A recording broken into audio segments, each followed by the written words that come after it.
Assalamualaikum warahmatullahi wabarakatuh.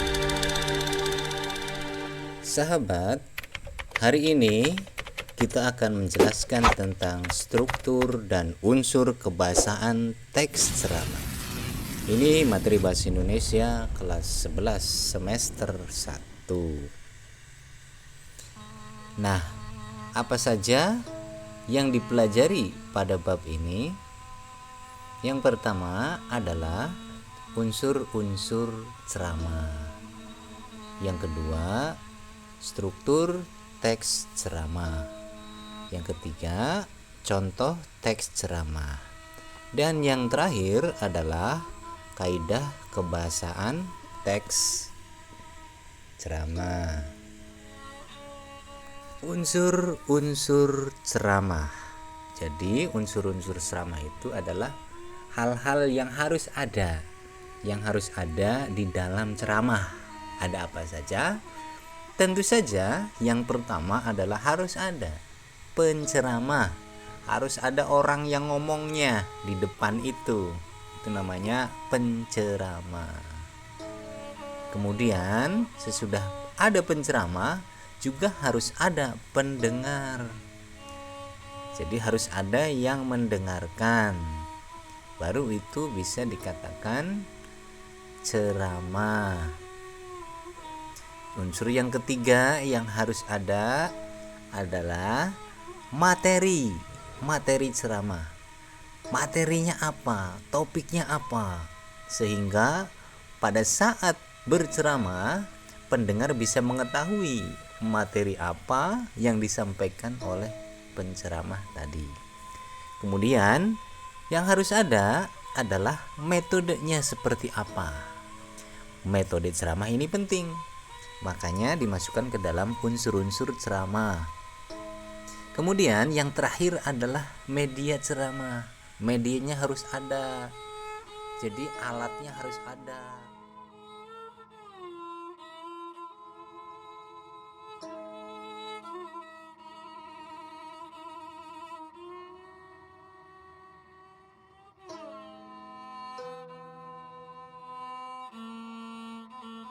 Baik, kita lanjutkan ke struktur teks ceramah.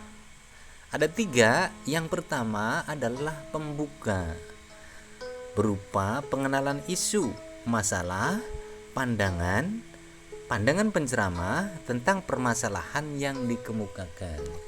Yang kedua adalah isi. Isi berupa argumentasi yang disampaikan penceramah berkaitan dengan masalah yang diajukan pada bagian pembuka tadi. Jadi, pembuka di situ tidak berisi tentang salam. Kalau salam dan salam awal dan salam akhir itu tidak dimasukkan ke dalam struktur yang baku. Itu sebagai tambahan saja. Nah, struktur teks ceramah berikutnya yang terakhir yaitu penutup. Di penutup pun berisi penegasan kembali dari penceramah mengenai pernyataan-pernyataan sebelumnya. Jadi diulang kembali tentang hal-hal yang penting yang perlu disampaikan kepada audiens. Di dalam penutup ini isinya tentang pesan yang ingin disampaikan atau ajakan-ajakan yang ingin disampaikan kepada audiens agar melakukan apa yang disampaikan oleh penceramah. Nah, saya akan mengungkapkan tentang contoh teks ceramah. Ini simple, dibagi menjadi beberapa. Yang pertama, pembuka.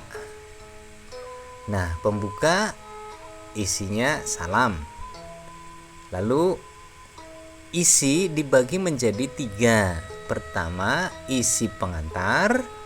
Yang kedua, isi bagian inti juga. Nah, yang terakhir, isi bagian inti yang kedua. Artinya penegasan kembali terhadap hal-hal yang disampaikan di inti tadi. Nah, yang terakhir adalah penutup. Ada 5 kaidah kebahasaan teks ceramah.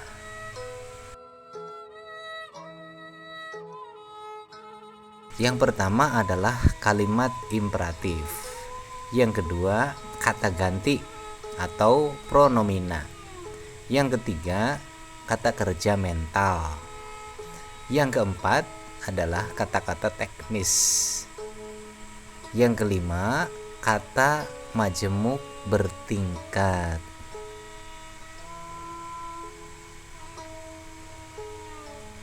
Baiklah, saya akan menjelaskan satu persatu. Yang pertama adalah kalimat imperatif. Kalimat imperatif itu mengandung kalimat yang berisi perintah, larangan, permintaan, dan ajakan. Contoh kalimat imperatif: perintah biasa. Kerjakan tugas yang telah diberikan. Kemudian kalimat imperatif ajakan. Terdapat kata marilah, baiklah, ayo. Contoh, ayo pakai masker.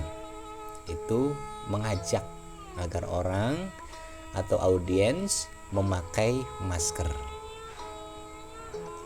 Kemudian yang ketiga, kalimat imperatif larangan.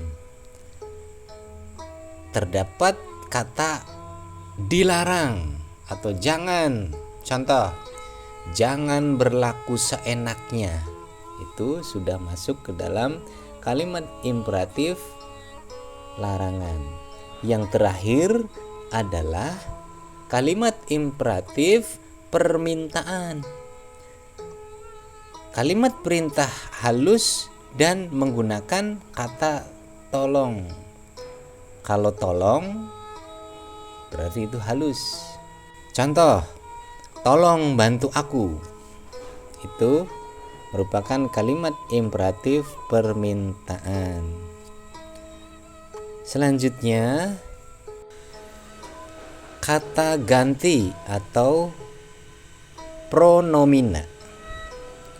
Dalam teks ceramah seringkali menggunakan kata ganti orang pertama tunggal, yaitu saya dan aku. Itu adalah orang pertama tunggal. Selain menggunakan kata ganti orang pertama, yang kedua adalah kata ganti orang kedua, jamak, yaitu hadirin, saudara-saudara. Kenapa jamak? Karena di dalam ceramah itu biasanya yang mendengarkan kebanyakan orang, gitu, tidak satu persatu.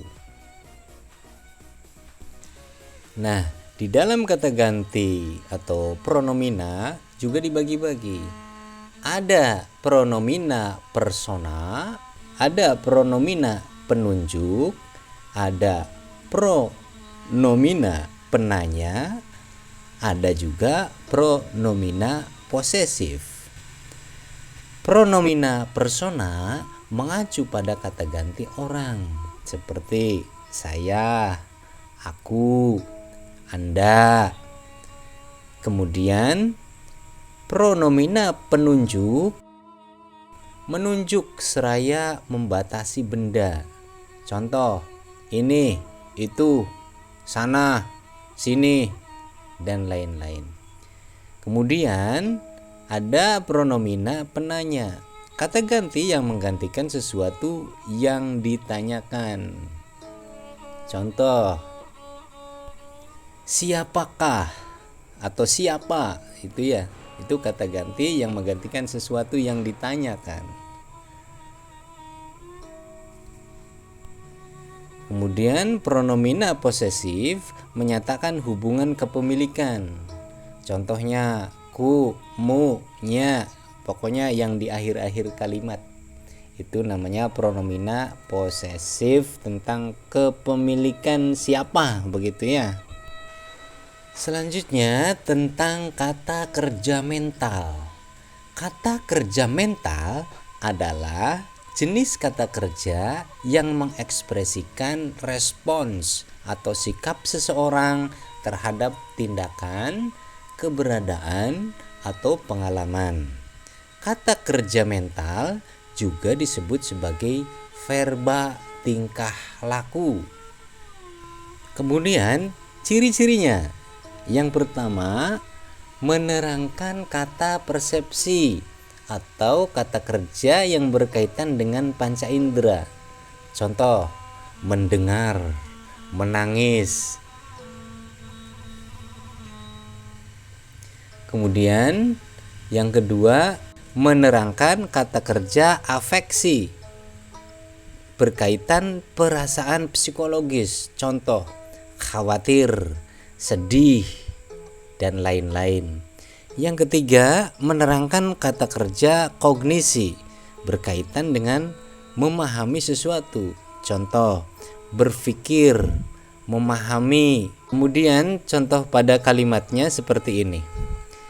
Ayu bahagia saat mendapat nilai ujian yang sempurna. Joko menerima kritik dari bawahannya. Dian menangis karena sepedanya rusak. Nah, yang keempat, kata-kata teknis atau istilah.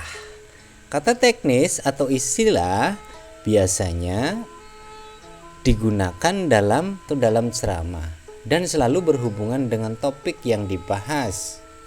Apabila ceramah membahas masalah medis, tentu saja kata teknis atau istilahnya yang muncul misalnya anemia, diabetes, kanker, TBC, dokter, dan lain-lain. Jadi, pada kata-kata teknis ini adalah istilah spesialisasi tentang apa yang kita bicarakan. Yang kelima, kalimat majemuk bertingkat. Di dalam penjelasan ini, tentu saja kalimat majemuk memiliki hubungan bertingkat antara kalimat yang membentuknya. Artinya, kalimat yang satu menerangkan kalimat yang lain. Terdapat induk kalimat dan anak kalimat. Yang pertama, hubungan konsesif. Yang kedua, hubungan penjelasan atau komplementasi. Yang ketiga, hubungan waktu. Dan yang keempat, hubungan syarat. Hubungan konsensif. Kalimat majemuk ini ditandai dengan konjungsi walaupun, meskipun, sekalipun. Contoh, walaupun jarak sekolah dari rumahnya jauh, Ani tetap semangat masuk sekolah. Kemudian hubungan penjelasan atau komplementasi. Kalimat majemuk ini menyatakan anak kalimat melengkapi yang dinyatakan dalam induk kalimat.